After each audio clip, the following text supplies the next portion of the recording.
Cześć, witajcie wielcy miłośnicy kompaktowych domów. Jarosław Koczyński z tej strony z HouseSmart.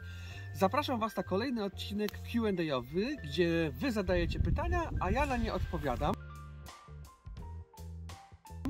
Pytanie numer 1 spośród 5 pytań, na które dzisiaj odpowiem, brzmi: ile czasu trwa budowa zakresu podstawowego?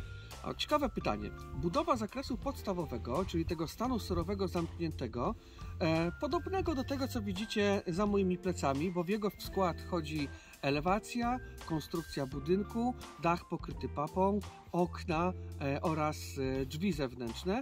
Czas budowy takiego domu do stanu surowego zamkniętego szacujemy na mniej więcej 5 do 7 dni roboczych. Przejdźmy teraz do pytania numer 2. Jakie okna stosujecie w Waszych domach? W naszych domach stosujemy 3-szybowe, 6-komorowe okna. Właśnie tak jak widzicie za moimi plecami, to są właśnie te okna. Dodatkowo okna są w kolorze antracytowym, zarówno od zewnątrz, od wewnątrz, ale co ważne, również rama w środku również jest antracytowa. Mało producentów okien właśnie wykonuje je w ten sposób. My akurat współpracujemy właśnie z takim, który tak robi, bo zależało nam na tym, żeby właśnie cała kolorystyka okna była w jednolitych kolorach. Pytanie numer 3. Czy macie jakiś dom pokazowy w województwie mazowieckim? Tak, mamy dom pokazowy w województwie mazowieckim. Konkretnie jest to w gminie Długosiodło. Jest to jakieś 80 km na wschód od Warszawy. Z centrum jedzie się trasą S8 godzinkę i tam możecie zobaczyć dom pokazowy Mezanin Smart o powierzchni zabudowy 35 m2. Ten, który jest za mną, to jest właśnie Mezanin Smart, ale o powierzchni zabudowy 50 m2. Nasz dom pokazowy jest w pełni umeblowany, działka również jest w pełni już jakby ukończona, wszystkie prace na niej też są ukończone, taras, jest garaż, także możecie zobaczyć naprawdę taki finalny obraz, finalny produkt i wystarczy, że zadzwonicie do nas i umówimy się na jakiś konkretny dzień, konkretną godzinę i wtedy Was zaprosimy do naszego domu pokazowego. Pytanie numer 4. Moja działka jest bardzo pochyła. Czy na takiej działce można coś zbudować?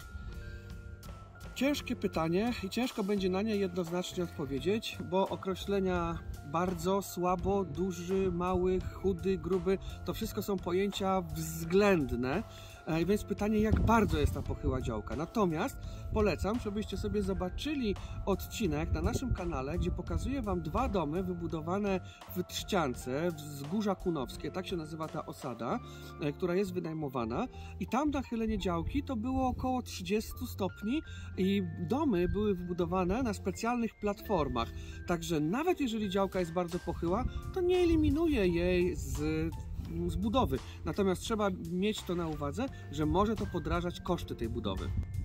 I ostatnie pytanie. Na mojej działce nie ma dostępu do prądu. Czy budowę możecie rozpocząć na agregacie?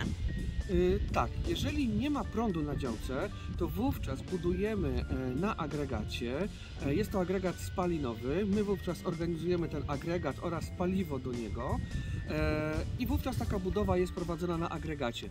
Jednak zaznaczam, że żeby dom był prawidłowo potem użytkowany, powinien być również ogrzewany, czyli powinna być w nim utrzymywana mniej więcej stała temperatura i do tego będzie niezbędne stałe źródło prądu.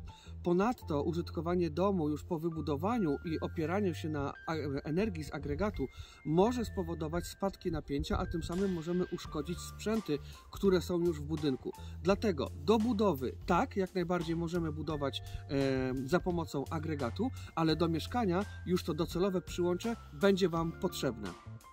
Słuchajcie, w dzisiejszym odcinku padło 5 bardzo ciekawych pytań. Jeżeli macie inne pytania, zadawajcie je poproszę w komentarzu. To będzie nam dawało paliwo na kolejne po prostu Q&A-owe serie. Jeżeli macie pytania, wypełnijcie formularz kontaktowy na naszej stronie w zakładce kontakt. Pamiętajcie o tym, żeby zarezerwować sobie termin na budowę z nami w przyszłym roku. No i co? Polubcie nasz kanał, zasubskrybujcie, dajcie łapkę w górę. To wszystko w dzisiejszym odcinku. Pozdrawiam Was serdecznie. Trzymajcie się, cześć! HouseSmart. Jesteś u siebie.